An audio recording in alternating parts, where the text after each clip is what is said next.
Good morning, students. This is 10th standard biology video class, video 4. In this video, we are going to continue the lesson genetics. Dear students, in the previous video class, we have seen different laws of Mendel, that is, law of dominance, law of segregation, law of independent assortment. And then we have seen what is chromosome, what is DNA, and what is gene. Gene are the segments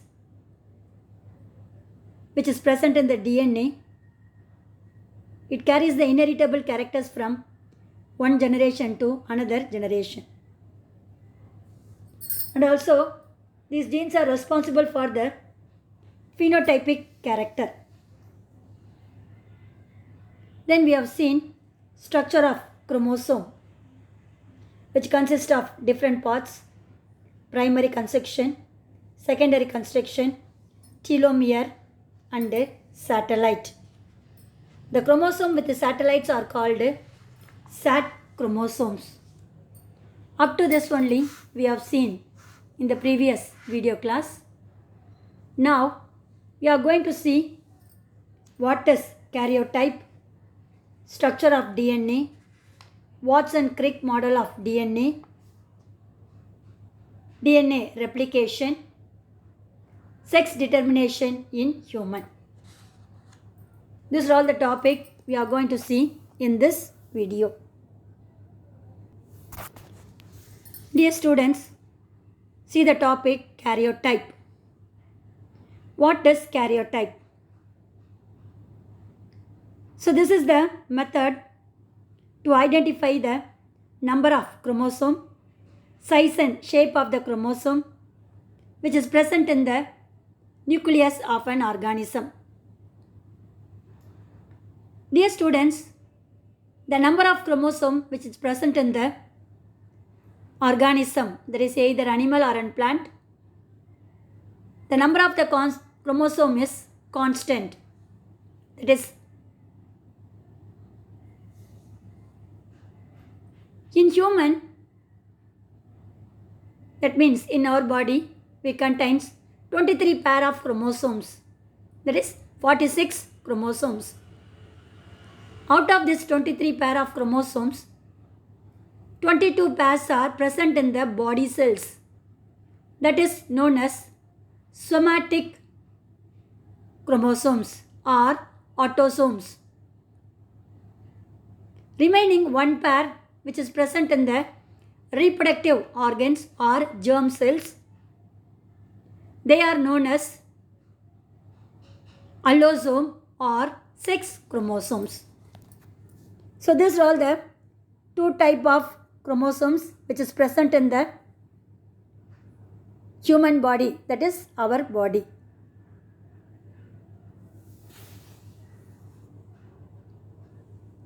So each and every organism, that means particularly organism which are doing sexual mode of reproduction, the chromosomes are occur in pairs. That means some of the organism means most of the organism which are doing the sexual mode of reproduction, in those organism the number of chromosomes occur in pairs. That condition is called diploid. That means 2n number of chromosomes. What is diploid?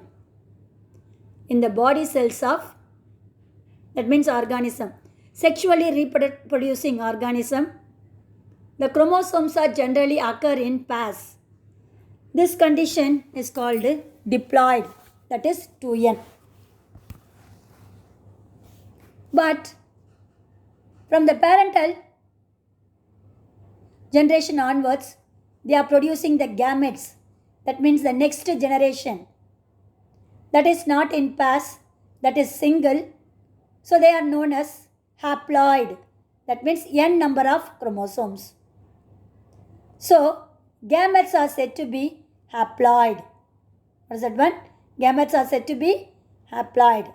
That means these gametes are produced by the diploid organism. During sexual reproduction, the gametes are separated. So what will happen? 2 divided into 1 plus 1, isn't it? So that is said to be single set of chromosome. That is known as haploid chromosomes. So gametes are always haploid. One more question. Dear students, what is karyotype? Now only I told you the number, size and shape of the chromosome which is present in the nucleus of an organism is known as karyotype. The number, size and shape of the chromosome is given in the diagrammatic representation form, that is known as ideogram. Another important 1 mark and 2 mark question. What is karyotype? Karyotype is the number, size and shape of the chromosome of the cell nucleus of an organism. What is ideogram? Is the diagrammatic representation of karyotype of the species. That means size, number and shape of the chromosomes are given in the diagrammatic representation. That means in the form of diagram. That is known as ideogram. So this ideogram, it consists of all the metaphasic chromosomes. Metaphase means during cell division, the one of their phase is known as metaphase. In that metaphase stage itself, chromosomes are arranged in the median plane or equatorial region. That is known as metaphasic chromosomes. Arranged in homologous pair. That means always they are arranged in pairs only. Homologous means their size, shape, everything similar. That is known as homologous pair. According to the decreasing length. So how they are arranged in the metaphasic cell division condition means they are arranged in the decreasing order based upon the length, thickness, position of the centromere, shape, etc. Finally, the one pair of the sex chromosome which is present at the end region.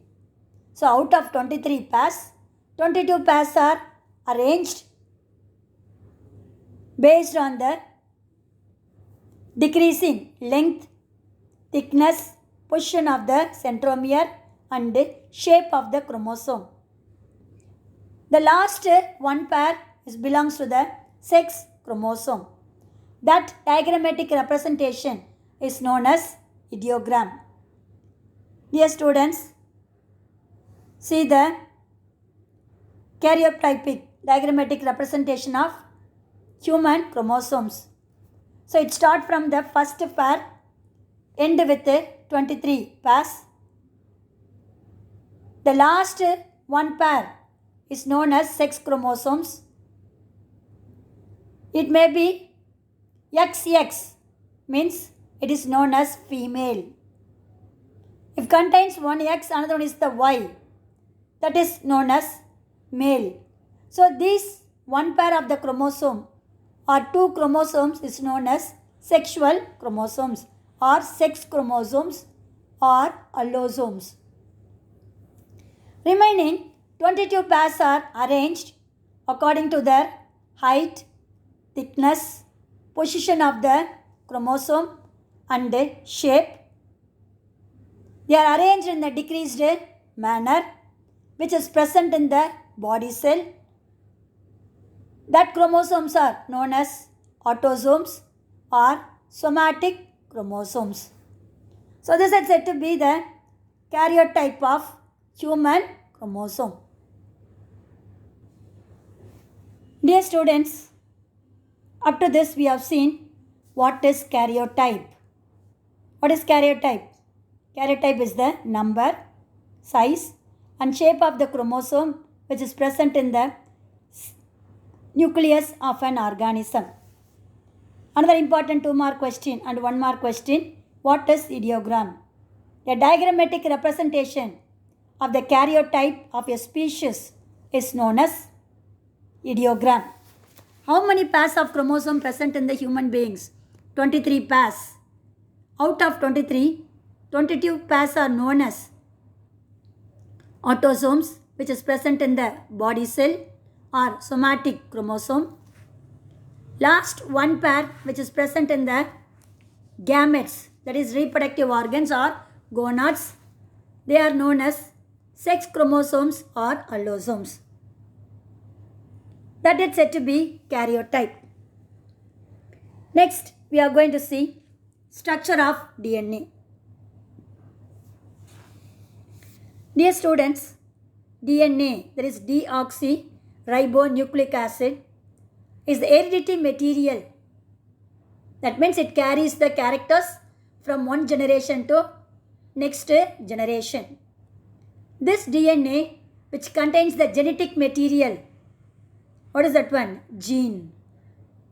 So genes are known as the genetic information material which is present inner side of the DNA. So this DNA is the most important thing of that means structure of a chromosomes. The structure of the chromosome is double helical structure. This was first observed by the scientists James Watson and Francis Crick. They proposed the 3D form, three-dimensional model of DNA on the basis of X-ray diffraction. Studies of DNA obtained by Rosalind Franklin and Maurice Wilkins. That means the X-ray diffraction of the DNA was observed by two scientists, Rosalind Franklin and Maurice Wilkinson, so that James Watson and Francis Crick proposed the three-dimensional model of DNA due to the X-ray diffraction of DNA, studies of DNA. Then, the discoveries of Watson and Crick was appreciated by the government in those period, so that Watson, Crick and Wilkinson were awarded Nobel Prize for Medicine in the year 1962. So, who proposed the three-dimensional model of DNA? James Watson and Crick. X-ray diffraction studies of DNA was obtained by Rosalind Franklin and Maurice Wilkins.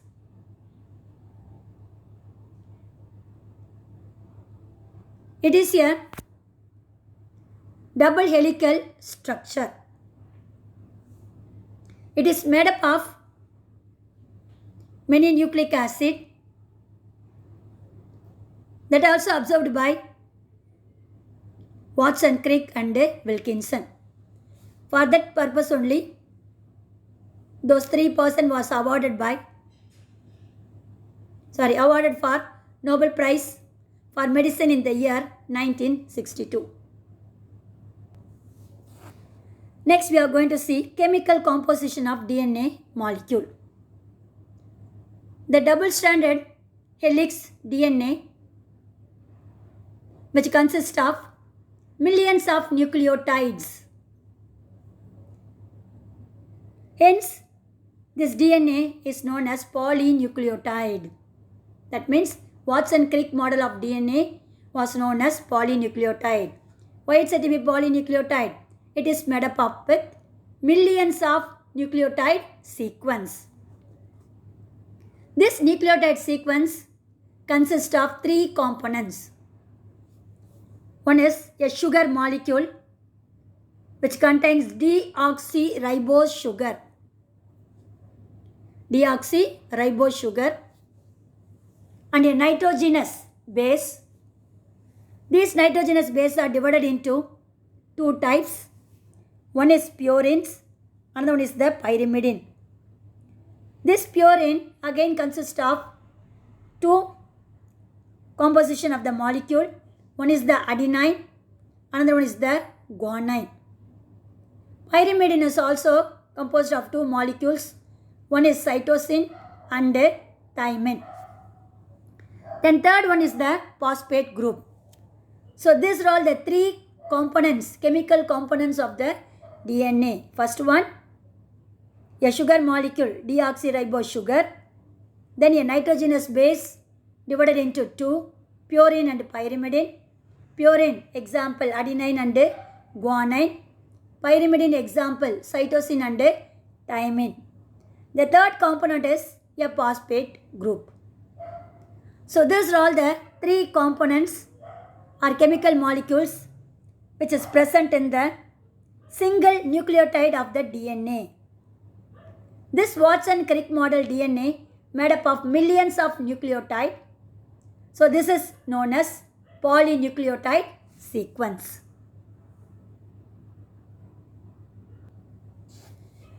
Next, we are going to see difference between nucleotide and nucleoside. It's very, very important book back question. Nucleoside, which consists of nitrogen, base and sugar. Dear students, in the previous paragraph only we have seen nucleotide are made up of with three compounds. What is that one? A sugar molecule, a nitrogenous base, a phosphate group. Now they are differentiated side and tide. Nucleotide means only nitrogenous base and sugar molecule. So that is equal to nucleotide. Then what about the nucleotide? Nucleoside plus one phosphate molecule. That is known as nucleotide. These nucleotides are formed according to the arrangement of purines and pyrimidines present in them. That is said to be chemical composition of DNA. Next, we are going to see Watson-Crick model of DNA. So it is a double-stranded helix. We have seen in the previous para, isn't it?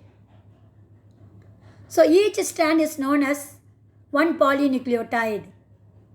So double means two polynucleotide sequences are present in the Watson-Crick model of DNA. So these polynucleotide chains which change the structure of DNA into double-stranded helix. These two strands are run in the anti-parallel manner, anti-parallel to one another. That means one left side, one right side, left side, right side. Like that, they are zigzag manner, they are coiled together. That is said to be double helix structure. The next one, the nitrogenous bases in the center are linked with the sugar phosphate unit. What is the nitrogenous base? Purine and pyrimidine, isn't it? So these purine and pyrimidines are linked or joined with sugar phosphate unit. That means one sugar molecule with one phosphate group. This is the backbone of the DNA. Two more questions. Which components are the backbone of the DNA? Nitrogenous bases in the center are linked with one sugar molecule and phosphate unit which forms the backbone of the DNA. At the same time, the pairing of nitrogenous bases is somewhat specific. That means purine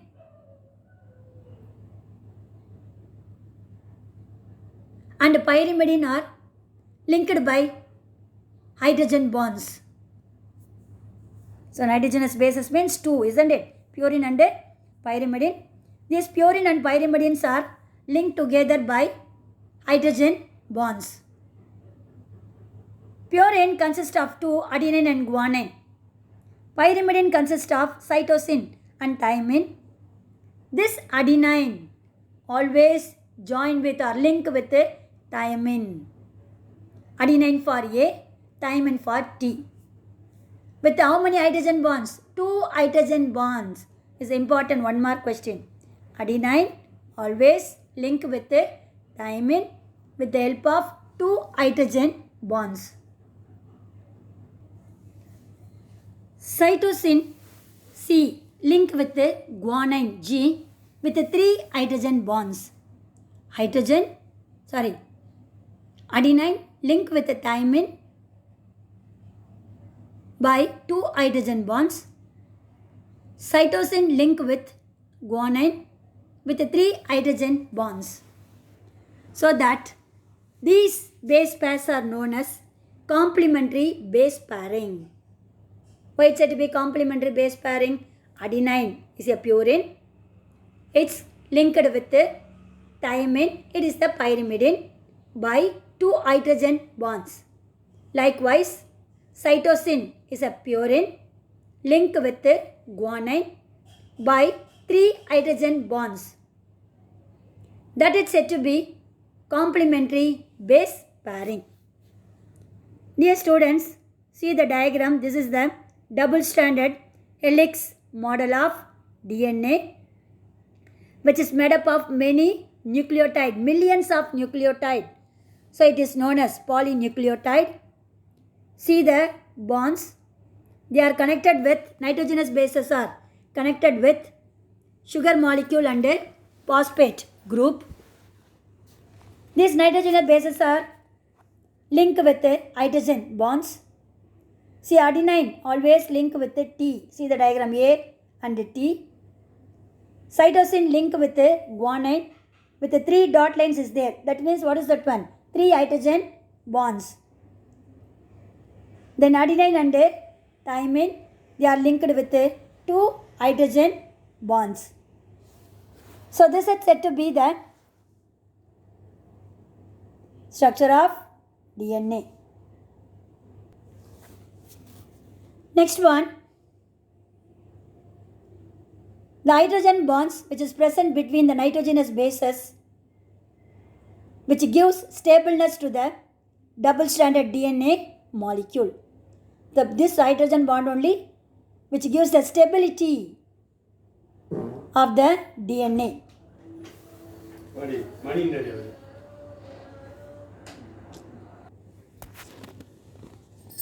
Dear students, each turn of the double helix is 34 angstrom, that is 3.4 nanometer. In one complete turn, 10 base pairs are produced.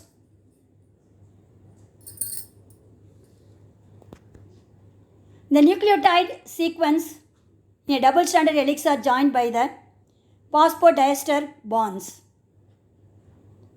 That means nucleotides are joined together with the help of the phosphate group you already studied, isn't it? That is said to be 2 phosphodiester bonds. Phosphodiester means 2 phosphate group. This is said to be the structure of DNA. See the diagram. Nucleotides in DNA, 2 phosphate molecules in left side and right side, sugar molecules, then nitrogenous bases. This is said to be, what is that one? Nucleotide. Nucleotide consists of one sugar molecule. What is that one? Deoxyribose sugar. Nitrogenous bases, purine and pyrimidine. Then next one, the phosphate group, isn't it? So that's why they are given here.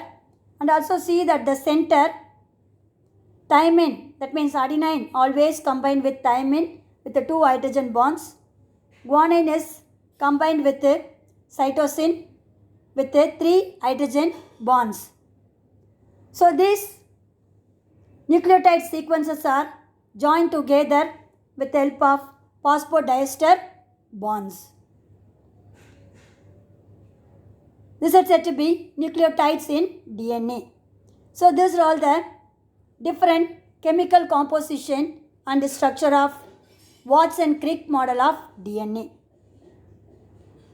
Dear students, based upon the pairing of nitrogenous bases, a scientist named Chargaff produced the rule is known as Chargaff rule of DNA base pairing. The scientist's name is known as Erwin Chargaff. The proportion of the adenine is always equal to that of thymine. So that means the ratio of the adenine is always equal to what is that one? Thymine. Likewise, the proportion of guanine is always equal with the cytosine. That is the base pair rule produced by a scientist named Erwin Chargaff. Is the important 1 mark question and also 2 mark question. State the Chargaff rule of DNA base pairing. Dear students, I hope have you all understood what is karyotype, then structure of DNA, chemical composition of DNA molecule, and Watson-Crick model of DNA. Finally, we have seen Chargaff rule of DNA base pairing. Remaining, we will see in the next video class. God bless you. All the best, children.